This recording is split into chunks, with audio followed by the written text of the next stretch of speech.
Hey guys, today I'm going to do the Wanderlust tag, all about travel, my favorite thing in the world. If you don't know already, a tag video is just a series of questions with a different theme, and everyone answers the same questions. It's fun to see how people's answers differ. This Wanderlust tag has 10 questions, so let's get started. Number 1 is your most treasured passport stamp. And this is kind of a tough one, but I think I'd have to say the one I got when I was 18 years old, when I first arrived in Germany as a Rotary Youth Exchange student. I was there for a whole year. I didn't know what to expect. I didn't speak a word of German. Okay, maybe like 10 words. I didn't know anyone, and it turned out to be one of the most memorable years of my life, and I just feel really happy and proud that I took that step between high school and university to make just the most amazing memories. Number 2 is, can you recite your passport number from memory? And the answer to that is no, I definitely can't. I guess there have been a couple of times I've been traveling for long periods of time where you're getting your passport in and out all the time and writing it down, and then maybe yes, but in general, definitely no. Number 3 is your preferred mode of travel, planes, trains, or automobiles. This is really hard because I really love going on road trips. I should make a whole video about my favorite road trips I've done.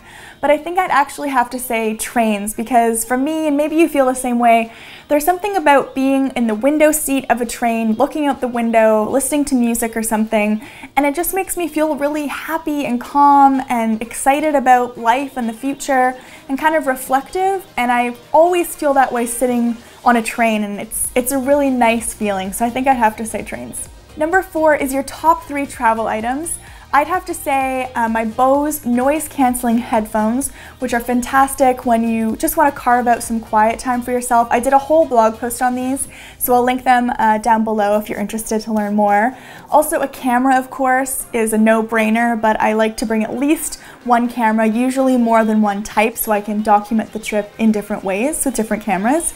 And number 3 would be lip balm, and my favorite is the Nuxe Rêve de Miel lip balm because it lasts for hours and hours.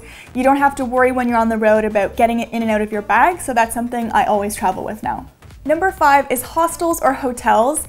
I think it really depends on what kind of travel you're doing. If you're by yourself, I would definitely say hostels are a much better place to meet other travelers. In general, I'd probably stay at hotels more, but I think it really depends on the kind of travel you're doing. Number 6 is, are you a repeat visitor or do you like to explore new places? And I'm definitely more in the latter category. It's a really big world. I feel like I don't have enough time to see everything. Life is kind of short. And so even though I sometimes want to go back to a place that I've had an amazing time at to kind of recreate that memory, I tend to go for new places because there's just not enough time to see it all twice. Number 7 is, do you read up on your destination or do you wing it? And I'm definitely more of a wing it kind of person. I'm trying to be better about researching, but to be totally honest, I don't plan trips that far in advance normally. Last summer I went to China and Japan for over a month, and I booked the trip 1 week before I left. So I just didn't have that much time in the week to plan. I went to Southeast Asia for 6 weeks in 2009, and when I got there I had no idea where I was going. I just got dropped off in Bangkok and found a place to stay. I'd originally planned to go to 3 countries, and in the end I went to 5. And I think if you plan too much, you don't leave any room for spontaneity, which is the spice of life. So I think it's good to have a balance. I'm trying to be better about doing some research before so you don't miss out on some amazing things, but in general I'm more of a wing it kind of person.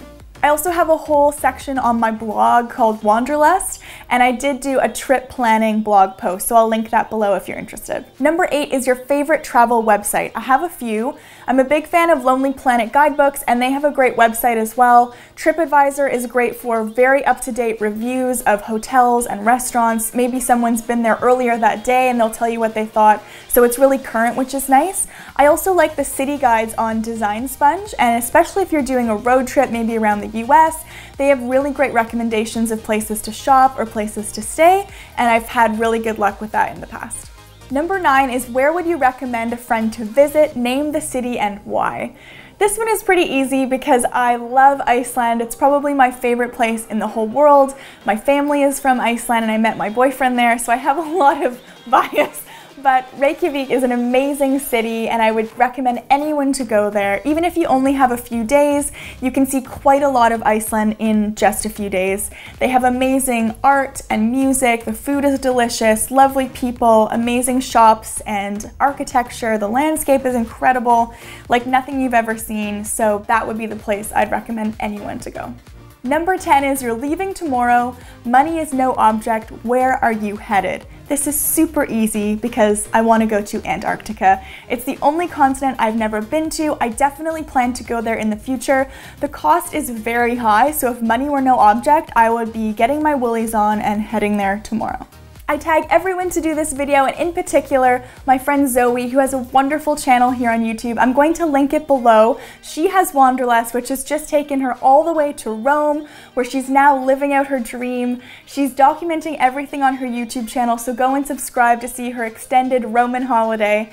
And she actually took 2 of my coins from Canada all the way to the Trevi Fountain in Rome to make wishes for me, so thank you so much for doing that, Zoe.